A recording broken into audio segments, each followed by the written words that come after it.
सोन्याळ गावचा रहिवासी चन्नप्पा नंदूर व गावलच्या नदाप सोन्याळ गावात म्हैसाळच्या पाण्याच्या नावाखाली शेतकऱ्यांचा लूट व फसवणूक झालेला आहे। मागील 3 महिन्यापासून शेतकऱ्याकडनं वर्गणी गोळा करून वर्गणीचं डीडी काढून डीडी पाटबंधारे खात्यापर्यंत न पोहोचल्यामुळे शेतकऱ्यांना पाणी पोहोचलेलं नाही आहे।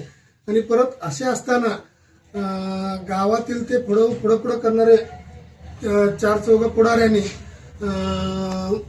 त्यांचं अपयश झाकण्यासाठी खासदार साहेबांचं नाव घेत आहेत। चुका करणाऱ्या ह्या 4 पुढाऱ्यांनी डीडी पाणी आल्यावर डीडी म्हणून परत पैसे वाटून घ्यायचा यांचा प्रयत्न होता। त्यामुळे ते पाणी आलं नाही डीडी भरलं नसल्यामुळे। आणि आता खासदार साहेबांचं नाव घेणं, ह्यांचं नाव घेणं, त्यांचं नाव घेणं, ह्यानं अडवलं त्यानं अडवलं असं पाण्याचं चाल ढकल दुसऱ्यावर करत आहेत। आणि दुसरी गोष्ट राजकारणाचं म्हणावं तर संजय काका खासदार असताना, विक्रमदादा आमदार असताना अगोदरच्या काळात संजय तेली रीतसर डीडी भरून माडगावातला काही शेतकरी, सोनाळ्यातला काही शेतकरी, उटीचं काही शेतकरी पाणी तवा नेलेलं आहे। एक पक्षाचा खासदार होता, एक पक्षाचा आमदार होता, दुसरं काही होतं। राजकारण त्याला जोडून यांचं अपयश झाकण्याचा प्रयत्न यांनी करत आहेत। प्रत्येक लोकांमध्ये असं सांगतात, त्या वाड्यातल्या लोकांमध्ये ह्याच्यामुळे आलं नाही पाणी, त्याच्यामुळे आलं नाही असं यांनी सांगत फिरले तर।